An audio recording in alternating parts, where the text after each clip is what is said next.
60, 70, 80 years old. Walking less. Do these 5 things instead. There comes a moment in life when your legs don't carry you like they used to. You stand up slower. You walk shorter distances. And sometimes you wonder, is this it now? But I want you to hear me clearly. Just because you walk less doesn't mean your life is worth less. Just because your steps are fewer doesn't mean your impact has faded. This isn't the end of movement. It's the beginning of a different kind of strength, a quieter strength, a deeper power. You've spent decades walking through storms, joys, losses, love, hardship, and countless sunrises. Every mile etched into your bones was a lesson. Every step taught you something. And now, in this season of life, your body may slow down, but your soul does not. Your spirit is still awake. Your heart is still open. And I promise you, there is more rave, new ways to move, to connect, to live, to thrive. There are days when you may feel like your world is shrinking, when walking down the street feels harder than it used to, and that can feel like defeat. But listen closely. It is not defeat. It's an invitation to move differently, love differently, and live with purpose in ways that don't depend on the strength of your legs, but on the depth of your heart. You are not your ability to walk. You are not measured by the number of steps you take in a day. You are measured by the love you give, the wisdom you hold, the peace you carry into every room. And even if your feet rest more than they move, your presence still speaks volumes. Let's talk about 5 powerful things you can do right now to live fully, boldly, and beautifully in this sacred chapter of your life. You're not done walking, you're just walking in new ways. Number 1, rediscover the power of movement, even in small doses. You might remember a time when you could walk for hours without even thinking about it. When getting up from a chair didn't require effort or thought. When your legs carried you through days filled with purpose, errands, laughter, and family. But now, things feel different. The steps are fewer, the muscles ache faster, the joints complain louder, and slowly, without even meaning to, you begin doing less and sitting more. But I want you to hear this. Doing less does not mean being less. And sitting more does not mean you are fading. You are simply entering a new rhythm, one that still carries life, if you let it. Movement isn't just about walking laps or climbing stairs. Movement is about reminding your body that it still matters, that it still holds value, and that every breath, every stretch, every lift of the hand is an act of defiance against decline. When you wake up in the morning, start by wiggling your toes. Stretch your fingers open wide. Rotate your wrists slowly, gently. Then take a deep, full breath. Not shallow, but bold. Like you're telling the world, I'm still here. My story's not over. You don't need an exercise program. You need a moment of intentional love toward your body. If you're in a chair, sit tall. Roll your shoulders back. Lift your chin slightly. That's posture. That's presence. That's movement. Stand up slowly and hold onto a table if needed. Shift your weight side to side. That's balance training. That's vitality. And if walking across the room feels too far today, walk in place. March your feet while seated. Tap your toes to your favorite music. Clap your hands with rhythm. These simple things, they awaken circulation. They release tension. They whisper to your joints, you still belong to the living. There's something beautiful in honoring the vessel you're in right now. Instead of mourning the one you once had, your body has carried you through wars, heartbreaks, births, funerals, celebrations, losses, victories, and decades of ordinary miracles. It has served you faithfully. Don't curse it for slowing down. Thank it for holding on. Every small movement is a message. I still believe in life, and God sees it. He sees the effort you make. He smiles when you stretch, however gently. You're not invisible. You're not forgotten. Your movement is still praised. Every breath, every motion, is worship from a body that has seen much and still chooses to rise. Number 2, reignite your mind. Mental walking is real walking. There's a quiet loneliness that can settle in when your body slows. The days stretch out longer. The silence becomes heavier, and the once busy life of activity gives way to long hours sitting, remembering, waiting. But there's something powerful waiting to be reborn in these moments. Your mind. You may not realize it yet, but your mind is still a garden full of seeds of thoughts, wisdom, ideas, dreams that haven't bloomed yet. They just need water. They need attention. They need you to step into them again. And the best part, you don't need to walk a single mile to do it. Start by picking up that old book you left half finished. Let the words take you somewhere. Let your imagination light up again. Or grab a blank notebook. Start writing down your memories, your dreams, your favorite recipes, your prayers. Not for anyone else, just for you, for your spirit, for your legacy. You can walk through entire lifetimes in your mind.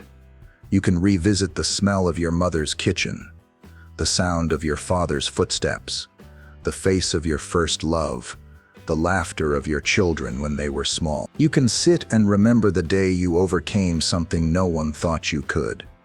You can sit and remember how God showed up again and again, and how every pain had a purpose you may not have understood until now. Mental walking is spiritual walking too. Because when you reflect, when you meditate, when you speak with God, you are traveling far into the depths of your soul. You are walking closer to the heart of eternity. And in those moments of stillness, you are not alone. The Holy Spirit sits with you, the memories come alive, the wisdom matures, and a new peace fills you.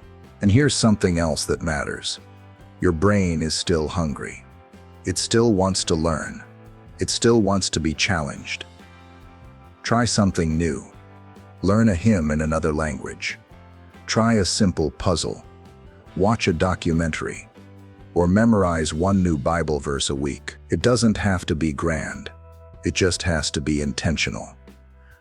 Every time you use your mind, you're saying to yourself and to the world, I am still capable. I still matter. I still grow. And that's the truth.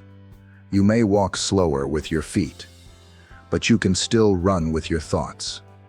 You can still leap with your heart. You can still climb mountains in prayer. God has not retired your mind. In fact, He may be speaking more clearly to you now than He ever did in the noise of younger years. Don't ignore that. Sit with it. Feed it. Walk with it. Let it show you that the journey isn't over, it's just changed its direction. You are not waiting to die. You are learning how to live again, through thought, through reflection, through connection with God. Your mind is your next great adventure, and the path ahead is limitless. Number 3, connect deeply with others. Conversation is a lifeline. There is a kind of ache that doesn't come from the bones or the muscles. It comes from the heart.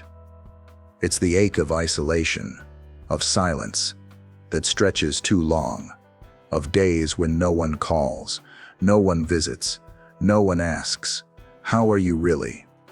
As we get older, that silence can grow louder. Friends pass on, children grow busy, the pace of life shifts, and suddenly you're left with hours of stillness and memories for company. But you were never meant to walk this journey alone. God created you for connection, to be heard, to be seen, to be loved. And even if your legs won't carry you to a neighbor's door, your heart can still reach people in ways that heal both of you. It starts with a phone call. Maybe it's been months since you called an old friend. Call anyway. Let your voice break the quiet, Ask them how they're doing, and then share how you're doing too. Don't just talk about the weather.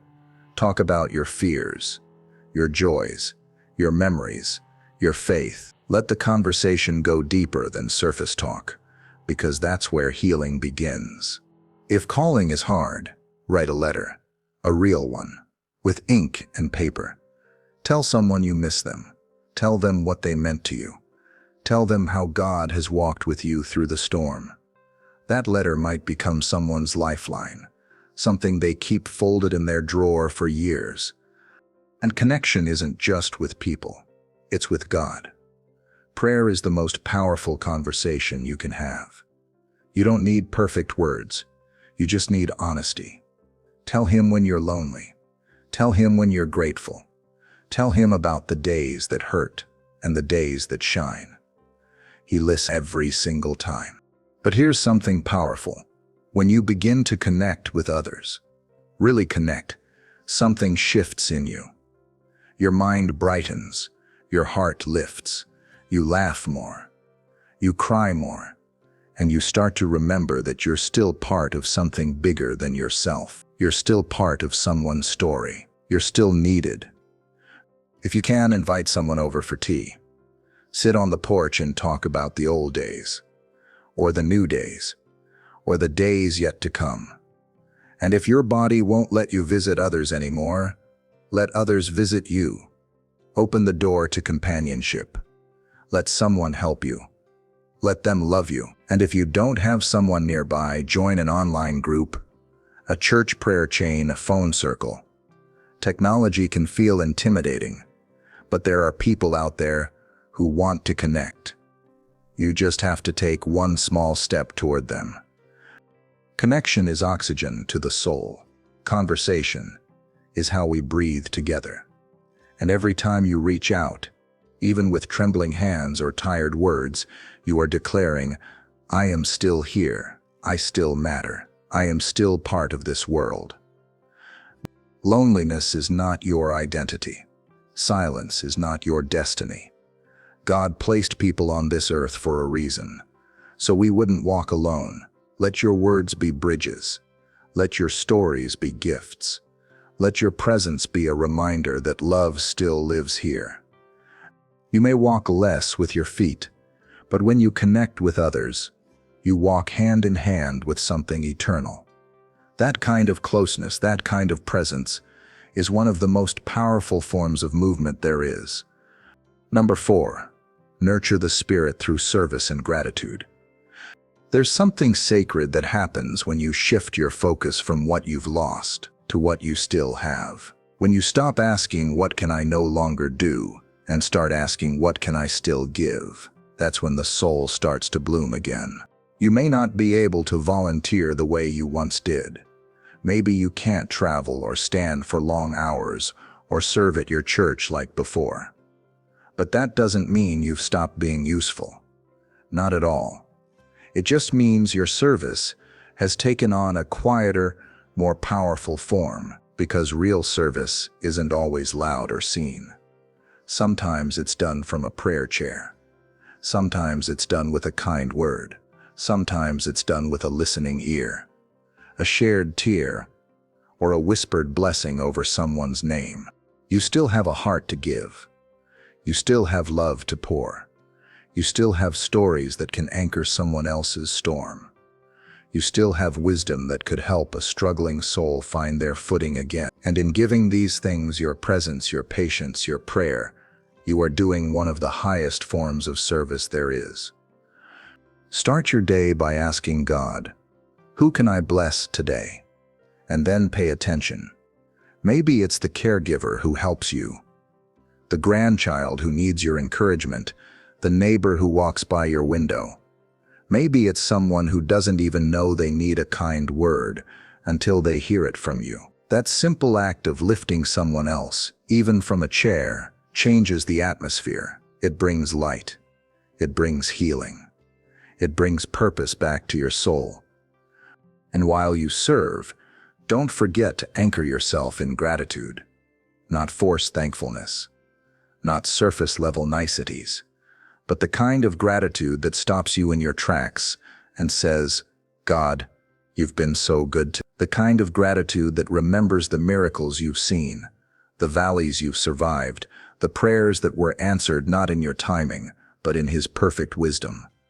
When you wake up, say thank you for another sunrise. When you eat, say thank you for the hands that prepared it. When you sit quietly, say thank you for the peace that wraps around you like a soft blanket. Gratitude isn't weakness. It's a spiritual strength. It teaches your heart how to sing again. It fights bitterness. It restores joy.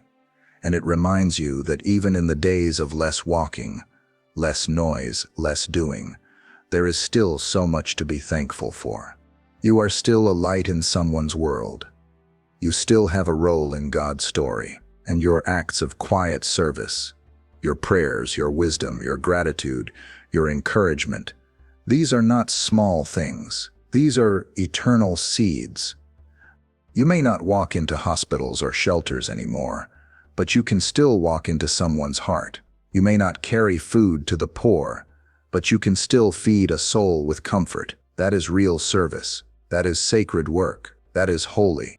You may be walking less, but you are giving more, and that is the kind of strength that changes the world. Number 5, seek life over yourself every day. But there's a quiet danger that creeps into our minds as we grow older, and it's not just physical decline. It's the voice inside that begins to whisper, I'm not useful anymore. I'm just a burden. No one needs me now. Those thoughts, they are lies. They do not come from God. They come from fear, from fatigue, from the enemy who wants you to believe that because your pace is slower, your purpose is over. But here's the truth you must hold close.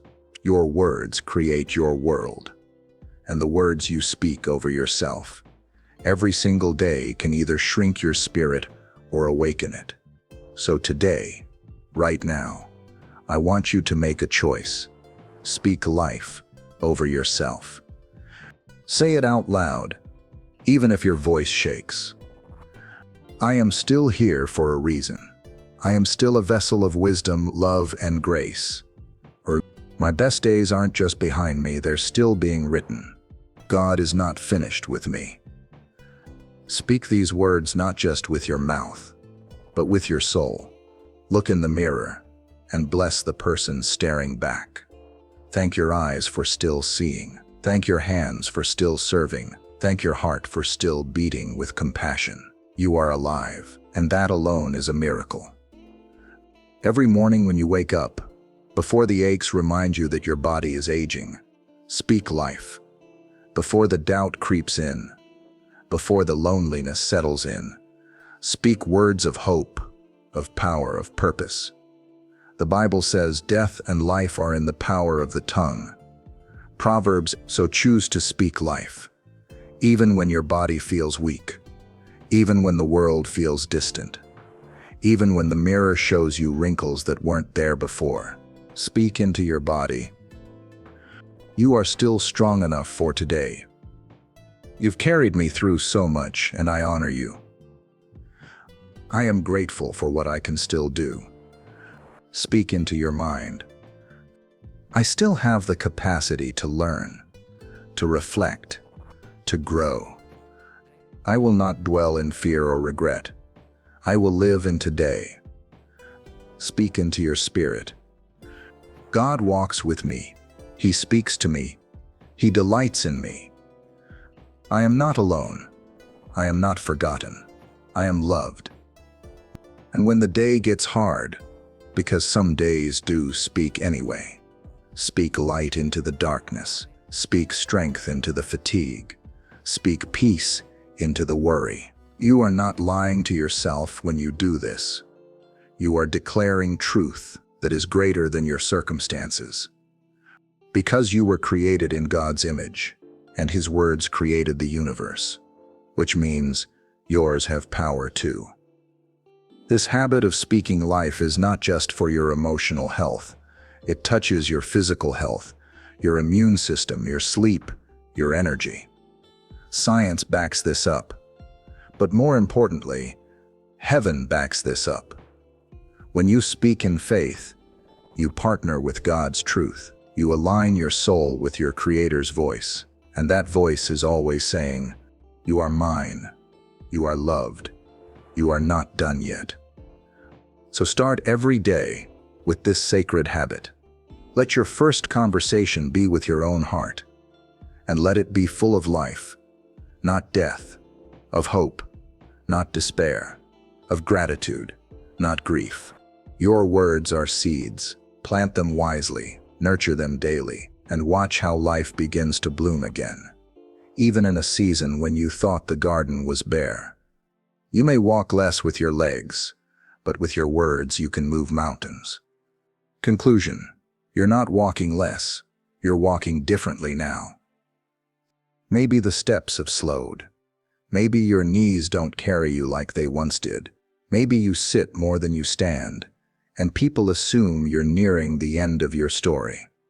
But I need you to know, you are not fading away. You are transforming. You're walking differently now. Not less, not weaker, just differently. You're walking in your spirit. You're walking through prayer, through memory, through service, through connection, through wisdom, through gratitude. And those walks, they are eternal. They reach farther than any physical path you ever took. They reach hearts. They reach heaven. This chapter of your life isn't about limitation.